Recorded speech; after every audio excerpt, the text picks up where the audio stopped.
Todos los seres humanos buscamos vivir una vida plena, saludable, abundante y feliz. ¿Te has preguntado qué es lo que te frena a conseguirla?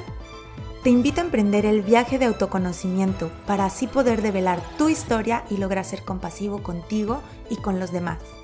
Yo soy Denise Ramos, soy psicóloga clínica y esto es Sanando la Raíz. Hola, ¿qué tal? ¿Cómo estamos el día de hoy? ¿Recuerdan que desde el capítulo 1 habíamos hablado del funcionamiento del inconsciente como instancia psíquica y yo les mencioné que su forma de comunicarse era por distintos medios y uno de ellos son las señales codificadas que envía. Una de estas señales es el síntoma. Y ese es el tema del día de hoy. El síntoma como señal del inconsciente. Desde el psicoanálisis, el síntoma actúa como un sustituto de información. Es una formación inconsciente que le permite a lo reprimido acceder a la conciencia. A diferencia de otras corrientes psicológicas y médicas, desde el psicoanálisis, el síntoma se lee como algo que se ha instaurado a modo de defensa y protección. A pesar de que generalmente el síntoma duele, molesta y se sufre, este es sin duda un camino directo hacia toda la información que nos va a llevar a su propia sanación. Pero entonces, aquí la idea no es remover el síntoma, sino saber hacer con él, encontrando la raíz de su origen. Imagínate lo siguiente. Los estímulos externos e internos se mueven a modo de energía dentro de la mente humana. Imagina esa energía como una línea de luz que va de punto A punto B. El punto A sería la estimulación y el punto B sería la tramitación de esa energía. Es literal el lugar de la conciencia. Es como que esa energía pudo llegar a la conciencia sin ningún problema y se registró adecuadamente. Pero cuando este trayecto que yo te estoy comentando de punto A punto B se ve interrumpido por alguna razón, entonces la energía no pasa de ese primer punto y se queda de alguna forma suspendida en algún lugar antes de llegar al siguiente punto. Es como que se queda en algún sitio en medio de estos dos. Y entonces ya sabemos que la energía no se destruye, ¿verdad? Solo se transforma. Ok. Entonces, con esto dicho, vamos a pensar, ¿dónde pudo haberse quedado esa energía? Definitivamente ella tiende a encontrar un modo de tramitarse y de llegar a la conciencia. Pero como esos mecanismos de defensa salieron al combate y le están impidiendo llegar con la forma inicial que había adoptado, entonces ella encuentra un modo o distintas formas para poder lograrlo. O sea, cambia de forma, busca huecos y puntos de salida. Y esos puntos tienen que ver con un sentido específico para cada persona. Es ahí donde se afianza y se forma el síntoma. En unos minutos más te voy a dar un ejemplo para que podamos entender todo esto que te estoy explicando.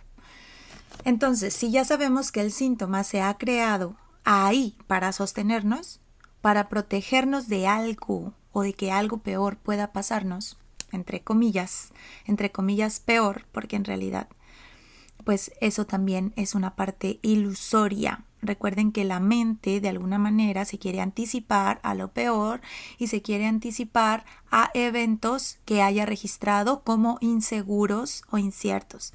Así que de alguna forma va a entrar a nuestra defensa. Pero en muchos de los casos, esta amenaza, ya sea ilusoria o real, se presenta como una situación que queremos evitar a toda costa, que nuestro sistema inconsciente quiere evitar y quiere protegernos para no salir heridos. Así que de alguna manera podríamos decir que el síntoma se está instaurando en lugar de protegernos, porque algo peor podría sucedernos si toda esta información llega tal cual a la conciencia. Y no necesariamente tiene que ser considerada muy peligrosa por estándares generalizados. Simplemente que a veces nuestro sistema, nuestro cuerpo, nuestro sistema nervioso, nuestro cerebro no está preparado en el momento en el que recibe el estímulo para recibir toda esa información, ¿sí? Para ello sirven todos estos mecanismos de defensa. Entonces, si ya sabemos cómo se forma el síntoma, entonces simplemente lo que menos buscamos es arrancar o quitar el síntoma, ¿verdad? Tenemos que entender que es un cimiento que ha formado parte de nosotros por alguna buena razón y que no está ahí simplemente para molestarnos y querernos hacer daño.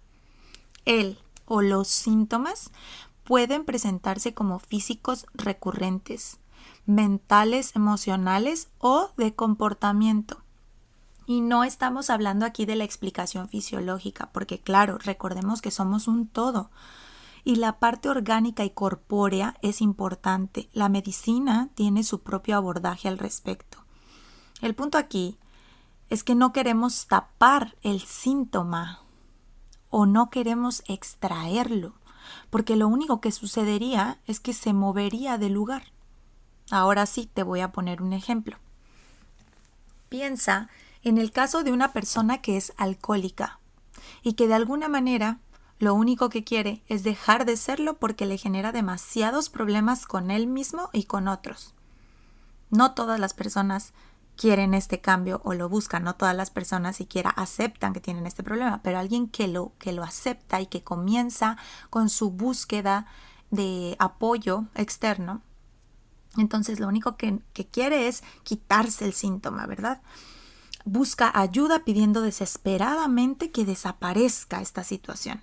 Ahora, piensa en los grupos de autoayuda que existen para este tipo de queja. Si encontramos el modo de condicionar el comportamiento para que la persona deje de hacer lo que ya no quiere hacer, seguro hay modos de lograrlo. Y entonces la persona de repente ha dejado de ingerir alcohol. Piensa que el síntoma ha desaparecido. Esta persona va a creer que el síntoma ha desaparecido porque está dejando de ingerir alcohol. ¿Qué sucede cuando no ha logrado encontrarle el sentido a ese síntoma? El por qué en primera instancia se creó, digo yo siempre, el detrás de cámaras. Entonces lo que va a suceder es que el síntoma lo que hace es moverse del lugar. Se sustituye con otro síntoma. La persona pasa de ser adicta al alcohol a convertirse en adicta al café, al cigarro o al azúcar. Y te estoy dando opciones de ejemplos reales. Esto es lo que mayoritariamente suele suceder. Lo que estoy tratando de decirte es que no debemos voltear a ver el síntoma como un enemigo. Nuestro sistema es perfecto y siempre ha encontrado la manera de sobrevivir, aunque esa forma llegue a incomodarnos de algún modo. La idea aquí sería indagar y ahondar en los simbolismos para la persona respecto al exceso, respecto al comportamiento adictivo y también respecto al alcohol. ¿Qué simboliza para él el alcohol? ¿Sí? ¿Cuáles son los referentes que se asocian a esta palabra y a todo lo que conlleva? Es decir, ¿por qué escogió y se afianzó de esa sustancia? De lo que produce consciente e inconscientemente. Va a haber cosas a las que no pueda recurrir, pero para eso sirve el análisis y los procesos terapéuticos. Siempre que hablamos de adicciones, vamos a recurrir al área emocional. Y cuando hablamos de emociones, también estamos hablando de momentos inaugurales. Recuerden que inaugural es algo que se da por primera vez. ¿Y dónde es que se dan esos momentos por primera vez en nuestra vida? En la primera y segunda infancia. ¿Dónde fue la primera vez que sentí o percibí esto? Lo que buscamos es que el sujeto encuentre la relación de su síntoma con el evento que lo ha inaugurado y el por qué había necesidad de mostrarlo así codificado y velado. Es como si nuestro propio sistema dijera, no es seguro mandar la información tal cual viene, así que la vamos a mandar de a poco, la vamos a mandar por señales, la vamos a mandar de otras formas, con códigos, con ciertos velos. Pero la finalidad última es que llegue a la conciencia. Eso nunca se ha puesto en tela de juicio. Llega un punto en el que nuestra conciencia está lista para recibir la información sin necesidad de negarla.